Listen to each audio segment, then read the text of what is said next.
What's up, guys? George Balekji here with Boston has entered the chat. But hey, check out the latest episode of Foxborough Rush. I run through the ideal draft weekend for the Patriots, trading back, taking a weapon in the top 8, then still getting a starting left tackle in the first round. Head to Foxborough Rush, wherever you get your podcasts, Spotify, Apple, Amazon Prime. You could also watch it on Nessun's YouTube page as well. Foxborough Rush for everything Patriots draft needs. Now, let's get to the chat.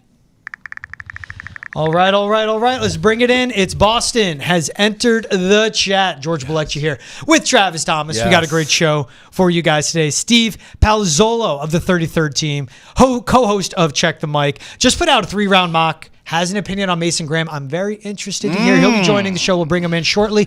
Then also we talk Boston Bruins, Charlie Jacobs, Cam Neely, Don Sweeney speaking with the media. Break all that down. And as always, we got more for you guys. Let's get right to him. Let's get to our guy, Steve Palazzolo from the 33rd team. Steve, Christmas week is here. It's Christmas Eve. How are we feeling, my friend? I'm feeling great. I'm ready to go. Ready for Santa and the presents and the whole thing. I just can't wait to find out what's going to happen Thursday and Friday night in particular. It's putting the list together, looking at all the arm lengths, all of that. But I want to start with, and everyone's talking Will Campbell, but I want to start on the defensive side of the ball. You do like Mason Graham making sense for the Patriots. Why for a team that needs offensive line help? And why for a guy like Mason Graham who doesn't hit all the measurables for a defensive tackle in the NFL? Why do you like that fit and the prospect? All my draft takes, the Patriots challenging all of them with this number 4 pick, the massive need at left tackle, and then my general penchant to just take the best players at the most valuable positions. And the way defensive tackles are getting paid, I think Mason Graham is the last true blue chip player in this draft after Travis Hunter and Abdul Carter. Quarterbacks will put them in a whole different world. But most drafts you get to pick 6 or pick 7, you say, okay, we ran out of blue chip players. This draft, it might be right around 3 or 4. And I think Mason Graham's probably the last great, potentially great player. Who knows how it all ends up, but as far as blue chip prospects, I think it's still Mason Graham. So I would be struggling with that. I still think Will Campbell is a high-end prospect at a massively valuable position, as we know, at tackle. But in my heart of hearts, in the best player available worlds that I like to live in, Mason Graham, I think he's just an absolute disruptor. I think he brings just a different type of energy to your team, could play the run, can rush the passer, and I think he should be in play at 4, but that massive left tackle need is certainly looming. And I still think Will Campbell's a very good prospect and should be considered there for sure. Well, that's where I'm going, Steve. Do you have Will Campbell graded yourself as the top tackle in this draft? Because I know some have suggested Membu has a higher ceiling. I'm a Banks guy personally. Do you have Will Campbell graded as the top tackle in this? And do you believe that he will be tackle for 10 years? Or could you see this guy ending up, like most people think, a guard at some point? No, I think Will Campbell's a tackle. I mean, so much about his arm length and his wingspan. My old friend Mike Renner, former PFF colleague, brought up the wingspan more than anything. And he does have this body type. My concerns with Will Campbell off the top, the body type is different. Yeah. He doesn't have wide surface area, right? And when he did go up against some average to slightly above average SEC pass rushers, Landon Jackson, Nick Scorton, guys we're talking about in the late first round, Kyle Kennard, more of a day 2 into day 3 type of player. He did struggle at times. He does have some bad reps on there. So I don't think the tape is pristine, but I think he's the top tackle. I don't think he's Joe Alt, the top tackle prospect from last year. But I do know that the NFL has overrated arm length in the past. They've overrated the pure measurables and maybe underrated just the movement skills that Will Campbell has. Because if you're talking about the combine, and the arm wasn't long enough at the combine, well, all the movement skills were exceptional. He had all the movement skills from a 40 time to a 10-yard time. Everything that he did looks like a high-end tackle. Legit, the only question is he long enough against certain types of rushers? It's a fair question when you're at 4. When you're picking at 15, you're picking at 20, I think it's easier to push that aside and say he'll be okay. But you're picking at 4, and I think that's why that's been nitpicked to death, but I think that's why Will Campbell, I still think Will Campbell is the top tackle prospect with Membu behind him and then Kelvin Banks slightly behind the top 2. All right, and I'll let you bring that up. So why Membu, who's a guy that's played right tackle and has the measurables, why him at tackle too? And do you see him as a guy, a little better question, that could make that switch to left tackle, which he hasn't played in college? Yeah, and look, I don't think the old school draft thinking was this guy is a right tackle, this guy is a left tackle. That stuff doesn't exist anymore. That doesn't matter in today's NFL. Right tackle's not easier in today's NFL. It's not easier to block TJ Watt than it is Myles Garrett on the other end. Just as many good rushers are facing the right tackle, just to get that out of the way. There is risk, though, moving someone, right? But it's not unprecedented. We just saw last year, Joe Alt was a left tackle, moved to the right side. Talise Fawanga and J.C. Latham, they were college right tackles. They moved to the left side. This happens all the time now. But there is a learning curve. Penei Sewell had a long learning curve for the Detroit Lions. Left tackle moved to right tackle. Took him 6 or 7 games in his rookie season. But I think he's athletic and he's a good blocker. So that's the type of guy that plays right tackle that I think can play left tackle. So yes, Membu can move. I think he's also a very good athlete, very productive in the SEC last year, moves well, has some strength. I think Membu's just a very good tackle prospect, just a tick below where I have Will Campbell. All right, and we see all the reports coming out. Giants taking phone calls, Browns taking phone calls. Smoke and mirrors, my man? Or do you think that's legitimate? Maybe they trade back from 2 or 3? I think everybody's talking. I mean, the rumors last year where the Giants wanted to trade up to 3, that was real. I mean, they were trying to trade up to 3, and the Patriots said, no, thanks, we want Drake May. The package isn't rich enough for us. So I think the talking is happening, but the reality is, I think teams are more hesitant to trade up than ever. We saw the Texans do it a couple years ago, massive haul for Will Anderson, but those are rare. So I don't know that that's legit. I know there's some false ones out there about Ashton Jeanty, the Bears coming up to get him at 4. I think it's a lot harder for teams to trade up in this draft because there are so few blue chip players, and Travis Hunter, Abdul Carter, I think the Browns and the Giants are just going to take their guy and move on. And then I think there's just fewer players that you're going to want to trade up for in this draft maybe than some other years. Okay, for context, I know you're talking about the number 2 and the number 3 pick. Do you sort of think the number 4 position where the Patriots are could be a spot that teams would want to move up, or do you feel the same way? Just overall, this is not a good trade-up draft. Yeah, I don't think it is. I mean, if you're going to convince yourself, I mean, I have a handy chart next to me here. If you're going to pick Ashton Jeanty at 4, you're making him like the number 10 richest running back in the NFL versus if you pick him at 10, he's, number 12, so right. It is the running back value thing matters. It is a real thing. And I don't see people trading up for Ashton Jeanty that high. I don't know if anyone wants to trade up for Mason Graham. Who are they trading up for? I don't think there's enough players. And quarterback too. I mean, we're talking about Shedeur Sanders going mid to late first round at best now. So I just don't think there's enough demand for high-end players. I think the Patriots are going to end up making their pick at 4. Can you talk to me about Shedeur Sanders? Because it's driving me nuts. I mean, I'm a college football junkie like the rest of us. I argue with George about this all the time. I watch this guy go to Jackson State, which is no one even cares about that school. Then he goes to Colorado, which was an S show. And look, I get it. They didn't win a natty, but those are 2 programs that I watched him walk into and essentially rebuild with his dad, yet he continues to fall down draft boards.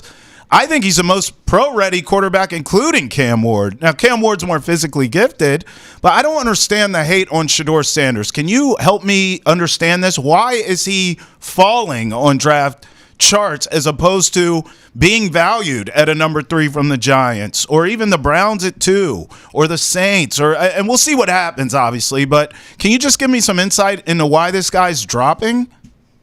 I think there's a lot of nuance to it, and I honestly don't know if he's dropping so much as we're just getting the information as to where the league values him. We were getting some of this coming out of the Combine. I'm with you on Shedeur elevating 2 programs, Jackson State and Colorado. Again, didn't elevate them to the college football playoff or anything, but made them far more viable. I think that's true.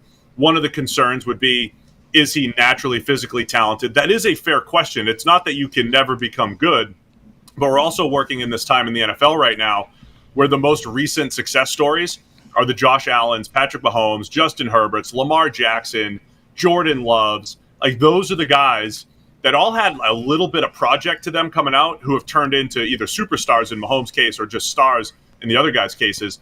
We're further removed from Drew Brees, Peyton Manning, Tom Brady, guys who are physically gifted but not special like these other guys.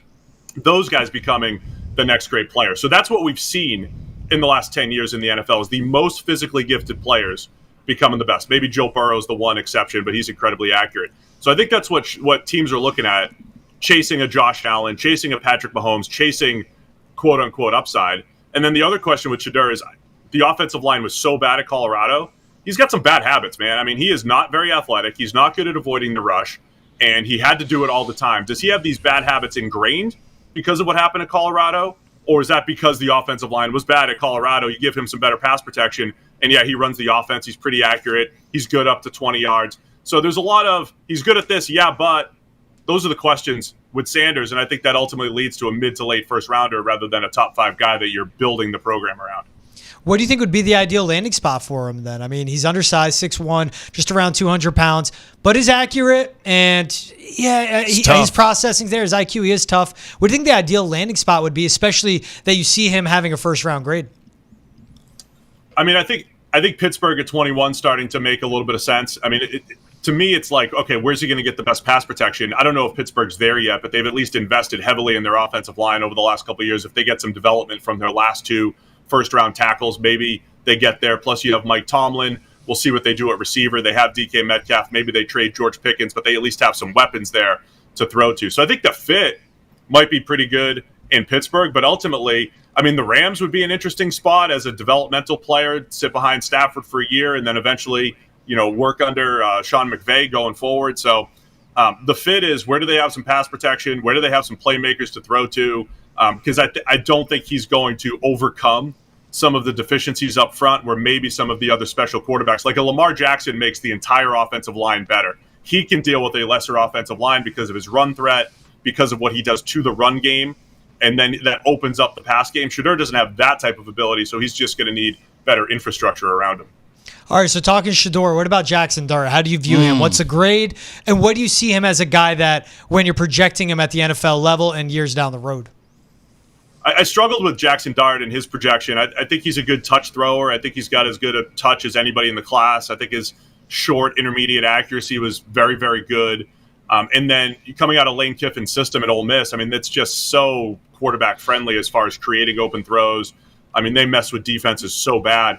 I think Dart's downfield ability is very inconsistent. Reminds me a little bit of Sam Darnold's coming out of USC. I also got some Mac Jones vibes coming out as well, which people forget Mac Jones was good for 10 games. All right. Yep. He had some good stuff going on, but Mac Jones was very inconsistent throwing the deep ball, probably elevated at Bama by everybody around him. But he was also super quick, short, intermediate game, and he would have some incredibly accurate passes up to 15, 20 yards. Jackson Dart has some of that. I think Dart also has what Shedeur is.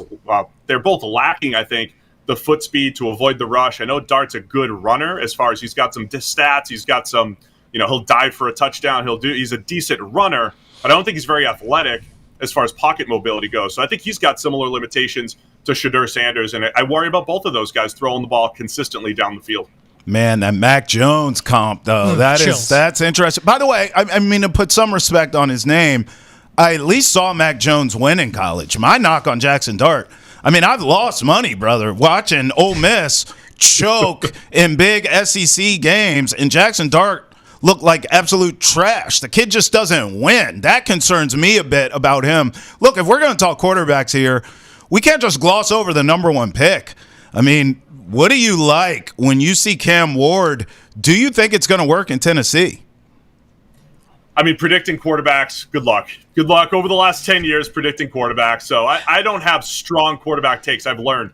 But Cam Ward has that special ability. I mean, he's got some of those passes on film, in the pocket, outside the pocket, natural playmaker, natural throwing, and also some just terrible, boneheaded, head-scratching plays.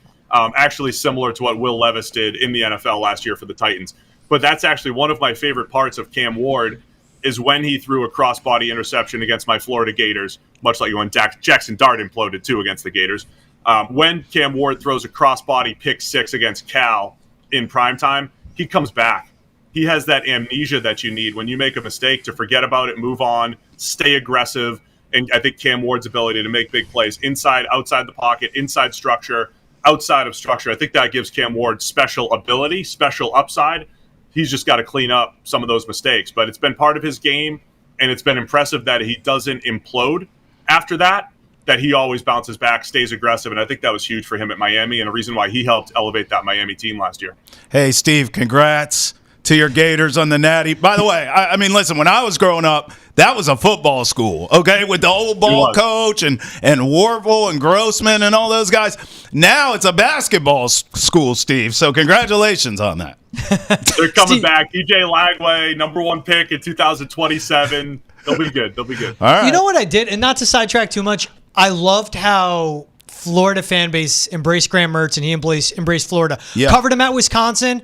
Kid was a flash in a pan, dealt the COVID year and just didn't put it all together. I did like to see how him and Chimere Dike were received by Florida and the fan base. He left a decent legacy given what he was given there. When you speak on Cam Ward too, I would just like to point out, I just love that you mentioned that he has amnesia.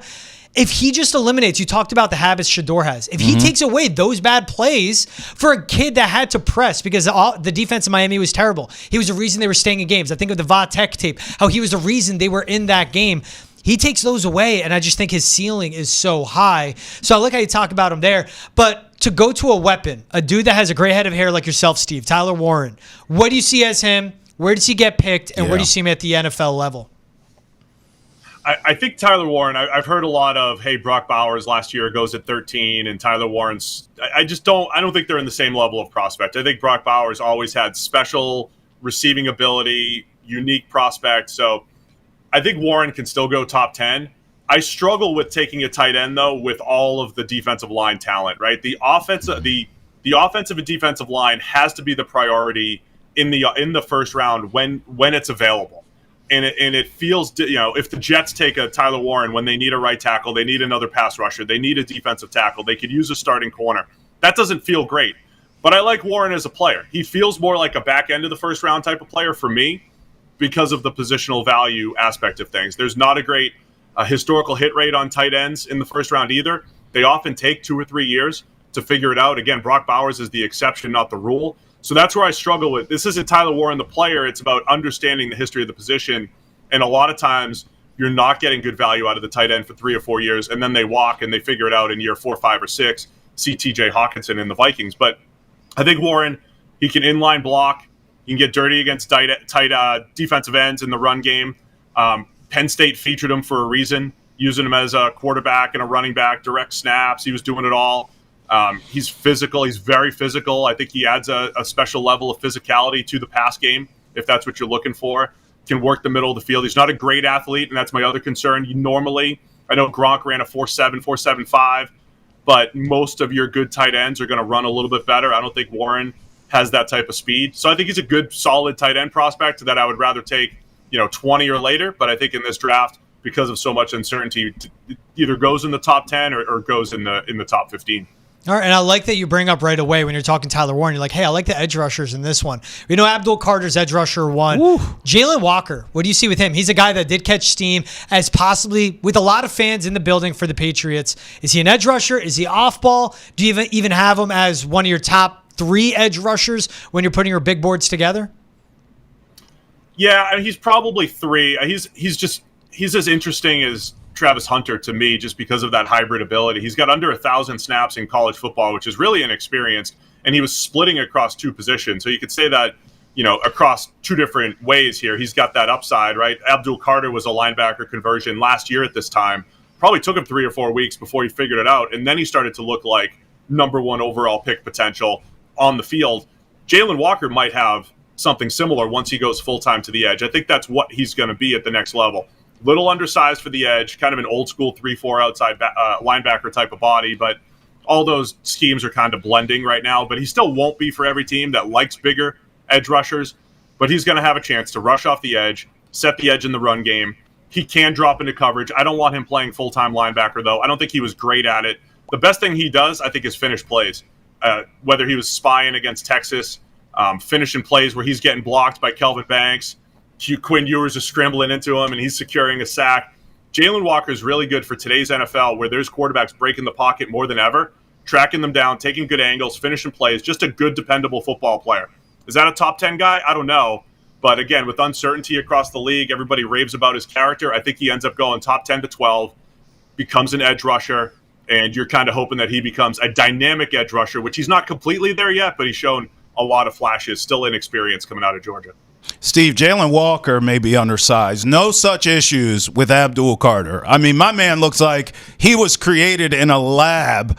Break him down for me. Do you like his game? Are you concerned at all? I have some concerns with the foot, shoulder. He's had some injury issues. Everyone just glosses over it. Oh, it's no big deal. He'll be fine.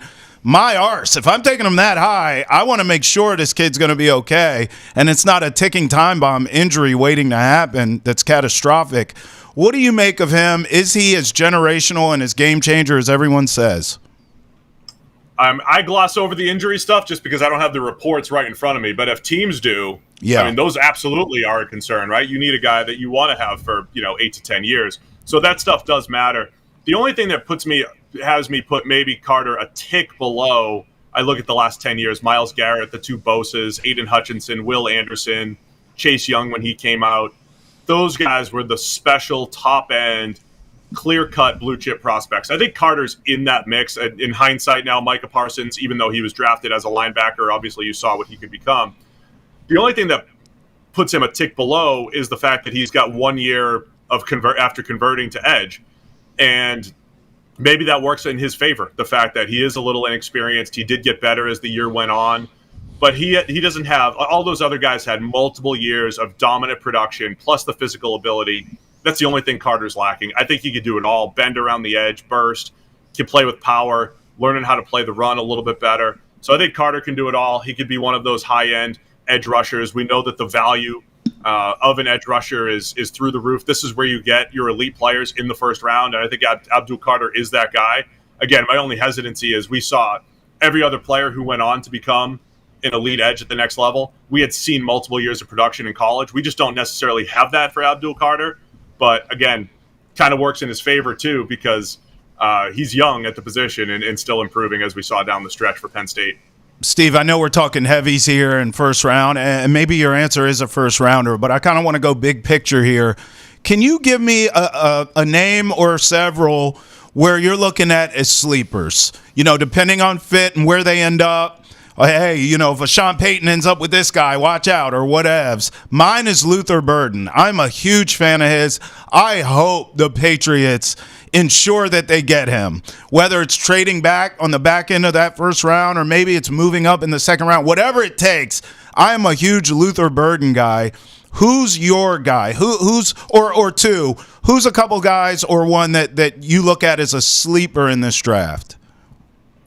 I mean, if you're going to put Bird in there, I think the receivers generally, the more, he's not a sleeper, but Emeka Egbuka, the more that I've watched him, I just kind of want that guy on my team. Yep. At receiver, though, it's Jaden Higgins from Iowa State, who went in this process as from more of a third rounder to now we're talking about fringe first round. And when you talk about the Patriots on the turn, if they do just make the unsexy Will Campbell pick at 4, it's a very interesting mid to late 30s options. It's going to look a lot like last year where Keon Coleman and Ladd McConkey and all these receivers are there and available, and I think Burden could be one of them, especially if the big boys go heavy in the first round. Burden could be there, Egbuka could be there, Jaden Higgins could be there. I also like Jalen Knoll, the other Iowa State receiver. I like both Iowa State receivers for different reasons. Higgins for his size and ball skills, Knoll because of his speed and quickness. So I think both guys could be really good value there in the second. I like I like the second wave of receivers in this year's draft. You don't have that the top 4 last year that went in the top 17, 18 picks. Don't have that this year, but I think the second wave is actually similar and there's some depth, and I think that second round has a lot of really good receiving options. And then deep sleeper, Willie Lampkin, my Willie Lampkin UNC love because he's 5'10", 270, and I'm telling you, when you watch a Marion Hampton run for UNC, you cannot take your eyes off the right guard who's just under the pads of every defensive tackle that he blocks. He is incredible. I don't care. I want to take him. I want him on my team. I want him as a center project. I want him as a 6th offensive lineman. Got to have Willie Lampkin. You and George and your offensive line love just makes me sick. He's a fire hydrant, but he's blue because he went to the Tar Heels. Where would Lampkin go? Is that a 5th rounder? Like you said, it's kind of a flyer. It's a project. Oh, my God. Where would he go? he didn't even get invited to the combine, and that's it's like a whole different entity that does combine invites. But the guy was invited to the Senior Bowl, held his own at the Senior Bowl. He's locking up Cam Jackson and Deion Walker, who outweigh him by 80 pounds at the line of scrimmage, just winning the leverage battle. I mean, I think Atlanta has a center need, or they could use a developmental center. The Shanahan scheme generally, where you want a quicker movement type of guy. He didn't test well, but he moves well on the field. I think as a center conversion, just get Willie Lampkin on your team and figure it out later. This offensive line love fest. My God. All right, let me switch you back to edge rushers then. So you bring up that second wave of wide receivers. Is there a second, third wave of edge rushers? Because the Patriots need pass rush help. They addressed it in free agency, yes, but they do need to get younger, especially on the edges. With Terrell Williams, now the DC, that'll be more wide 9, a 4-2-5 type defensive scheme where they need the 4 guys up front to bring the pressure, not a lot of blitzing.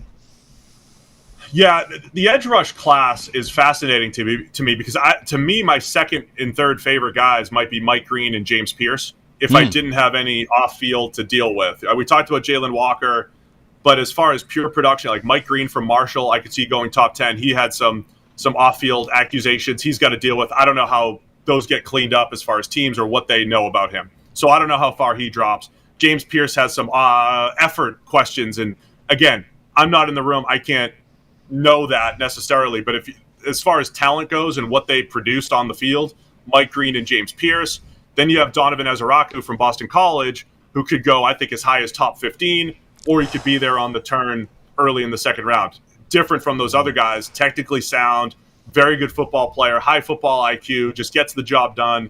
So if someone wants to draft, I would let someone else draft the athletic freak like Shamar Stewart from Texas A&M, who doesn't have a lot of production. I would want the high productive guy like Ezeraku, and he could be there maybe in the second if certain teams just don't think he's athletically gifted as some of the other edge rushers. So I think it is a good second wave of edge rush group, but some of the off field is one of the bigger questions with some of those more talented players. Hey, Steve, I'll tell you, we had Donovan Ezeraku on this show. BC's down the road from us. Yes. Character through the roof. Like any top 30 visit he took, I know for a fact that whoever was in the room interviewing him, whoever met him, they were probably swooned by him. Like he talks like a pro already. Exactly. Yeah. Just everything about him, he's a pro player. And he's so technically refined. He's not crazy athletic, but he's going to have that long type of career. All right, I like how you laid everything out. Is there anyone that's getting first-round buzz? You're like, I just don't see it. So I mentioned Shamar Stewart, and I see it. He's just I usually take the tact that I would rather let someone else draft him. Yeah, that's all. Okay. So I say it's not like this guy shouldn't go in the first round.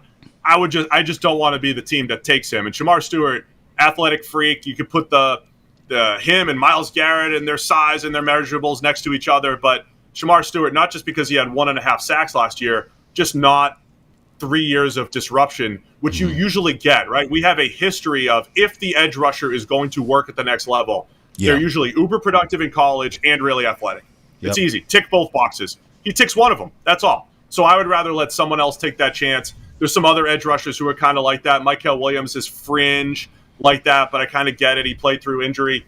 But I think Shamar Stewart's the guy I would rather let someone else bet on his athletic upside, and I would rather a guy like an Ezeraku who's maybe not as athletically gifted, but I do think actually projects better to the next level. Last one from me, Steve. If the Patriots stick and pick, you mentioned this isn't a great trade-up draft, so if they don't do that and they just stay at 4, give me best case scenario here. I mean, is it Mason Graham? I know you're infatuated with him, but give me sort of best case scenario. Patriots fans can sleep good at night. They made the right pick at number 4. What would that look like? Look, if they still take Will Campbell, I think it's fine. I think it's the right pick. If best case scenario would be for some reason Abdul Carter's still there. Yeah. I mean, I don't think Travis Hunter's going to be there, but if Abdul Carter, for some reason, the Giants don't want to go that route, I think they will. But if for some reason Abdul Carter's there, that's the best case.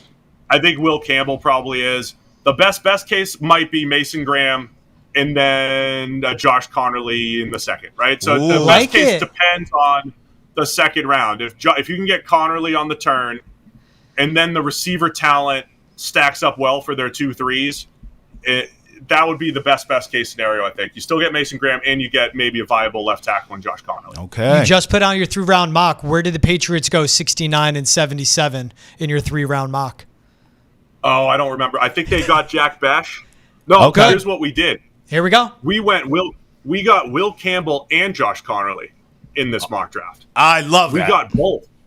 We went galaxy brain You're thinking. Love it. You're hating on the offensive line, but you either have two tackles. You either have two tackles when my guy Morgan Moses gets older and retires. Yeah. Or if Campbell really is a guard, you have some insurance. But either way, you literally cannot have too many good offensive linemen. It doesn't exist. Right. And then I still think they got Jack Bash with one of the other picks, and I forget the other one. Okay. So they still got a good receiver that you like, and you got two offensive linemen. So All right. I haven't seen too many of the double up on the offensive line mock drafts yet for New England. Hey, yeah, Steve, he says he hates offensive line I talk. do. Trav threw at me, what if they go Campbell at 4 Yeah. and Ursary falls to 38? And I go, hey, that's something. You could have a left tackle and left guard for the next 10 years. Yes. Steve Palazzolo, awesome insight. Appreciate you. Co-host of Check the Mic. He's also with the 33rd team. By the way, you guys, your NFL scouting reports, the NFL draft, overall view, pros, cons, pro comps, you guys do a fantastic job at the 33rd team. Just wanted to say that while you have you on the show. You guys make this a lot easier for us amateurs over here trying to be scouts. Much appreciated. Really appreciate it. And excited. Check the mic, all of our draft coverage. We're having fun. Excited to be here finally at draft week. Thanks again, Steve Palazzolo of the 33rd team. Check the mic. Christmas is here. Draft day is here. Steve, thanks again. Yep. Thank you. Appreciate it, guys. The NFL Draft is finally here. Make sure to tune in to Foxborough Rush on the Clock live. 2-hour NFL Draft special during the first round tonight, kicking off at 8 p.m. on Nesson Nation and on Nesson's YouTube, hosted by myself and Travis Thomas. Here from NFL Draft experts from PFF, ESPN, the 33rd team, NBC. That's Foxborough Rush on the Clock live, 2-hour NFL Draft special on Nesson Nation from 8 to 9 tonight. Then on Nesson immediately after the Woo Sox game finishes up, and live streaming on YouTube as well. Watch with us there. Leave comments. We'll read them live on the show. Trav. Yes. Much as I'm looking forward to tonight, Me too. let's have a little fun. Sound like J-Lo right there. Waiting for tonight. Oh. Banger. Shout outs to J-Lo. If you watch, thank you. Secondly, come on, be a guest. We're big fans, especially me. Go on. Me too. Childhood crush. There we go. 1000% Hey, I J-Lo. didn't go there. I was talking about music. But since we're there, same. You know Go it'd be on. dumb? What? If she chose one of us over Mark Anthony or whoever it was. So let's go with what would be the dumbest thing that could happen at the draft. And I'm not talking like You are crazy, Saints go Jackson Dart at 9 because he could fall to the bro. He second. could be there at 9. Yeah, They but might that's do not that. that's not dumb enough. That's Yeah, not. that's not dumb. Let me set it up a little. Giants at 3. Oh, that's dumb. John Merritt walks in that room That's dumb. and goes, take Ashton Jeanty. That's dumb. Yes. Because you had Saquon and you didn't And treat you're him right. overcompensating, and it didn't work. And All I right. like the offensive line. I don't love it, That and is they'll dumb. just learn it again. That's real dumb. Or, same thing, John Merritt walks in that room and goes, give me Shedeur at 3, when they're going to have Travis Hunter, Abdul Carter at 3. Okay, we can debate if that's dumb. That would be dumb. I Because you think can dumb's trade back in strong for there. Shedeur if you want him that badly. Allegedly, it is lying season, so we'll see what happens tonight. But I get your preface. It's dumb. I'm going to shoot Shedeur Sanders a little bit of bail here in that scenario. I don't think it would be dumb in a sense of this is already a dumb franchise. They let Saquon walk for Daniel Jones. They gave him the money. That was dumb, right? Yeah. So if you took a Shedeur Sanders, I could at least understand, all right, you clearly whiffed on the quarterback before. You obviously whiffed on Saquon. So now it's like, let's take a guy who has been a part of a couple rebuilds on the college level. We know that last name is built for the Big Apple in that market. I could make sense of the Giants taking a Shedeur Sanders at 3. Here's where I agree with you that it's dumb, and I'm going to throw the Browns in here too. Browns at 2 or Giants at 3. If you have an Abdul Carter and or a Travis Hunter on that board, and I don't give a damn if it's Shedeur, if it's Jackson Dart, if you take a quarterback there and you leave those 2 generational guys on the board, you're dumb. That's it. So it's essentially your same scenario, but Yeah. I'm throwing the Browns in too because it is so obvious to me that they need to take Travis Hunter. It's just so obvious. And if they don't, and they were to take a Shedeur or Jackson Dart, I would say typical Browns, typical Giants, dumb. Also would go dumb. Again, a round of running back. Patriots go Ashton Jeanty at 4. That never made sense when people said it. It would be dumb. It would be. They don't have a left guard or a left tackle. know. And they have all these holes. And by the time Ashton Jeanty, they'd be seeing the dividends, you'd have to be paying him. That's right. What you want with this, what they would get with Will Campbell if they go defensive line, premier position, cost control contract. Yeah. Steve Palazzolo, you guys just heard from him. Yeah. He would become a top 5 paid running back in the league because of the draft slot and situation. Dumb roster construction. The Jeanty to the Patriots never made sense unless they went out and got Ronnie Stanley and they signed Makari and Kevin Zeitler, and all of a sudden the offensive line's completely revamped. It would be so dumb if the Patriots take Jeanty. Yeah, listen, I've been banging the Ashton Jeanty to the Patriots drum, and I still agree with him. It would be dumb to take him at 4. I have always said trade back. Back into the top 10, you would want to be at 10, 11, 12 range to get in Ashton Jeanty, but taking him at 4 would be dumb. I agree. All right, here's a dumb but maybe not so dumb move, okay? I have 2 teams, number 6 and number 9. Number 6 Raiders, number 9 Browns. If you have a Shedeur Sanders, Saints, I'm sorry, I said Browns. I meant Saints. If you have a Shedeur Sanders, if you have a Jackson Dart available, and you don't take a quarterback, I think it's dumb. Now, here's where it's not so dumb. Both of those teams, if they were to pass on both of these gentlemen at the quarterback position and take whatevs, then I would think, oh, you're taking for Arch next year. Mm-hmm. Not dumb. I get it. But if I'm a fan of the Saints or a fan of the Raiders, I'm already tired of being sick and tired. And I would say you got to tell me this is the plan. You can't just pass up quarterbacks at the biggest area of need for both the Saints and both the Raiders and then just expect me to go to bed after a couple beers watching this draft? Hell no. You have to tell me. We will address quarterback next offseason. Then I know it triggers. Oh, they're tanking for Arch. I get it. I can get behind that. Build the roster out, and then Arch come on down. So if Shedeur and Jackson Dart are on the board at 6 and 9, which we both believe they will be, and both of those franchises, loser franchises, Saints and Raiders, pass up, dumb, with potential to be not so dumb. I like the both. Little caveat there. Last one to me would be Jets going anything but left tackle or anything but offensive lineman at 7. Yeah, facts. I get it. They want Tyler Warren, but your offensive line still absolutely stinks. Yes. You have Olufashinu. You moved him to left tackle once Tyron Smith went down. They could take Armand Membu, or they could go best offensive lineman available at that point, and they would just be – the offensive line has stunk for so long. Sure. How many assets has Joe Douglas put into that for it to work? That offensive line needs to get better. And then second round, they're picking 42. You could get a good pass catcher at that spot. Yeah. And by the way, just to recap here for what we've learned, tanking for Arch, not dumb. But drafting Shedeur at 6 and not taking for Arch is not dumb.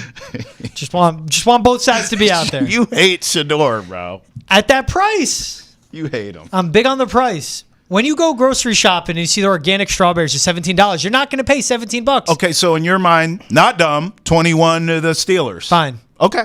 Maybe. I get it. So it's just it's where he's drafted. You don't hate him, it's just where he's drafted. Yes. All right, I think that's fair. Price not matters. Dumb, folks. Thanks. Not dumb. Thanks. Value shopper over here. All right. Hey, you want to be a part of the chat? Whether you have a question about your favorite team, need life advice, or even if you have something you just need to get off your chest, we are here for you. Tweet at us using the hashtag NessenChat or email the chat at Nessen.com. We want to hear from you and check out new episodes of Boston Has Entered the Chat on YouTube, Spotify, Apple, Amazon, wherever else podcasts are found. Now, Bruins management spoke to the media. Our Adam Pellerin caught up with Bruins CEO and alternate governor Charlie Jacobs. Check it out right here. Charlie, the season ends last Tuesday. You penned a letter to the fans on Wednesday, thanking them for their support, but also expressing disappointment in the season. Why was it important to send that message right away? Well, we have such a loyal and dedicated fan base here in Boston. We're fortunate to have such passionate fans. We haven't had a season like this in 10 years, or I think it's 10 years, maybe it's 8 or 10 years. It's been hard to keep track of how many, but it's the first time we've not made the playoffs, and I felt like they needed to hear our frustration, my frustration as a fan, and acknowledgement that our team needs to do better. And that starts with myself and, of course, Cam and Don and the players on the ice too. So, I felt it was time for a message. so that people understood I was in the boat, so to speak, with them. You have the disappointing season, which included a coaching change in November. Familiar faces traded away, but the front office remains intact. You mentioned Cam and Don remain at the helm. For fans who might question that, how would you respond? Well, I did some of that today during our press conference. I will share that we've been in this boat before. That is having a team that's missed the playoffs and frankly building it back. We've done this. Cam and Don successfully have done this. While we did not win a Stanley Cup, we came pretty darn close. We've also set the record for the most wins in a regular season in the history of the National Hockey League. All a team that's constructed by Cam and Don. And I also would be remiss if I didn't mention that Don is very well regarded GM across the National Hockey League. I mean, Team Canada had a lot of choices in terms of who to appoint as the general manager for the Four Nations tournament, and they chose Don Sweeney because they believed in his hockey knowledge. He's also an AGM for Team Canada and the upcoming Olympics. So his peers clearly recognize his skill set and appreciate it. And I feel like we need to acknowledge that too. I think there's been a lot of chatter about, geez, these guys, they put this team together, should be accountable. As we discussed today, it was a reset year, and I believe that we can build back better. Culture has been a bedrock of the organization for many years, referencing Zdeno Chara, Patrice Bergeron, Brad Marchand most recently. How important is it for that to remain intact? So leadership is a huge, leadership and culture are huge elements on a winning hockey club. I feel like first of all, we need people that walk the path that can show the other players the way. I don't want to make too much of it, but we have engaged in for instance, Zdeno Chara coming back and helping with some of our players understand what it takes to win. A former captain. We need that in our room. I do think we have some elements of that. I mean, I heard a lot of chatter and breakup day about whether it was who's up next, so to speak, in terms of wearing the C, and I think that'll shake out in time. I don't know if that guy's in the room today, or if it is, we'll have to step up and do it. I mean, there's a lot that comes with the leadership of the Boston Bruins, and I think that'll have to emerge over time. Charlie, thanks for your time. Appreciate it. Okay, thank you. And now here is Judd Surratt with Bruins president, alternate governor Cam Neely of the Bruins. Cam, let's start here. As much as the team and you and Don Sweeney have talked about it, wants to improve the talent level on the team, is adding to and enhancing the culture really the thing that you have to nail here in the offseason?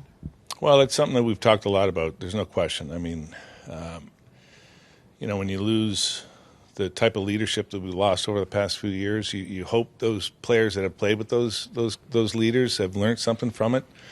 But it was a massive void losing Hampus and then ultimately Charlie from not just on ice but also off the ice. Those are two guys that really have stepped up to be leaders in the organization, and not having their voice around on a daily basis had an impact. I think one of the things for years, Cam, with this team is it was known as really sturdy defensively, hard to play against, a tough out. Some of those players have moved on. I mean, we're going all the way back to Zdeno Chara, Patrice Bergeron, Brad Marchand, a number of core players who were involved, and some of the guys departed here during the offseason. I guess with that in mind, does the identity of the team have to evolve? Well, I still think you have to be hard to play against. There's no question. I mean, especially when you get into a 7-game series, you need to be hard to play against, or you're going home. And that starts right from training camp. That starts internally. That starts at practice. I mean, you got to compete in practice. Or you don't compete in practice, you're not competing in games. So it's really something I think that we need to maintain, is be a hard team to play against and a hard out. I mean, I think, and then. I don't want to see quit. We let 5, 6, 7, 8 goals in a number of times this year, which is unacceptable for us. We've always taken pride in how we play defensively, and we got to get back to that. Just looking at your time as the team president here in Boston, in 2015, the team didn't make the playoffs. It missed again in 2016, and it wasn't until 2018 where the team was able to win around and start to become a contender. Just how heavy a lift is this to get this team where it needs to be? Well, it's going to take some work, and it's some of the current players that are here, they've got to get better. We hope to see some improvement from those players. And then we've got to do our job and bring in other players that are going to help get us back to where we want to be. It's going to take some work. It's not going to be easy. It's not going to happen overnight. But we're going to do all we can this offseason to improve our club, and then get back at it in September and see where we're at. But it's something for us that we've got to look at where the holes are and how we can fill them, and what's the best way to do that. From where you sit, what's the hardest part? To be honest with you, this year watching games, it didn't matter. That was very difficult for me. It's been a long time. Even the years that we missed the playoffs, 15, 16, it was right down to the end. Those, even the last game of the year mattered. This year we made the decision at the deadline to pivot. As Don mentioned, got rid of a lot of really good players and good people, but that's the decision that was made. And we knew the roster wasn't going to be as competitive. So it was very difficult to watch games that didn't matter in April. The CEO, Charlie Jacobs, expressed how he felt in an open letter. He did it again here today in front of the media. I guess when it comes to trying to put this team back together, what are some of the things that you're going to have to wrestle with when it comes to patience? Well, that's the biggest thing you said right there is patience. I mean, we can't make knee-jerk decisions in hopes that it's going to get us to where we want to be. We have to be very methodical. We have to we have to really understand what we're trying to accomplish. And if it's something that we feel like, okay, let's just pump the brakes a little bit, we're going to have to think about doing that. But right now, we're looking at, okay, how do we build this roster to get back to where we want to be?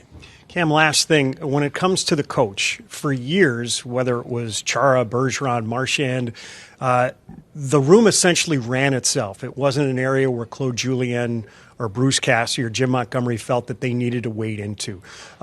With some of the transition that's taking place, does the new coach, whoever it is, have to be more of an influence in there? Well, I think it's really all dependent upon how the team performance is. The coach has a better pulse, and certainly I would or Don would, about what's going on in the locker room. It's something I think, a coach should have the ability to understand where the team is at and say, okay, do I got to pat someone on the back or I got to kick someone in the butt? It's sometimes you got to be a psychologist as much as a coach. So it's really, I think it really depends on the comfort level a coach has in understanding the room and understanding the players and then what needs to be done. Thanks, Cam. All right. Thank you, Jed. It's Cam Neely, Bruins president and alternate governor, talking with Judd Surratt. A solemn end-of-season press conference. Yeah. They know they have a rebuild ahead. They chose a direction at the deadline. Give them credit. Yeah. Long way back, but you see the determination. They also upset they missed the postseason. They know the standard here in Boston. I'm upset too. I mean, listen, we all love hockey in this town. I'm watching the Stanley Cup playoffs. You're still engaged in it because you love the sport, but it just don't hit the same, does it? Not having the Bruins. I mean, look at the Eastern Conference. You're watching the Panthers. You're watching the Lightning. You're watching the usual suspects, Caps, Canes. I mean, this is Leafs. The Bruins belong in that grouping. Yeah. It feels very much, now the seedings change, but it feels very much like the same band that there always is. One band, one sound. Everyone's there except the Bruins. And listen, this is coming from a guy who was outside of the market for a long time. I covered the Caps forever. Yeah. But the Caps and Bruins are always in the playoffs. It goes together. So it feels very foreign to me. And I've only been here 4 years, George. Yeah. I can't imagine being a Bees fan. And it's not like it hasn't happened before where you're not in the playoffs, but it doesn't happen often. So this is just a very uncomfortable place that we all feel in right now. Yeah. It is a weird spot, but again, they went back to the deadline. They chose a direction. They did. They went with it. Now let's see what they do. Draft's ahead. That's the first step. There's July 1st, free Part of agency, the process. draft end of June. Yes. He's Travis Thomas. I'm George Balekji. This Boston has entered the chat. Make sure, remember, watch Foxborough Rush on the clock live 2 hours today on Nesson Nation, Nesson's YouTube, and we'll be on Nesson at the end of the Woo Sox games. We'll see you guys there watching the draft with y'all as the Patriots pick number 4 overall. See ya.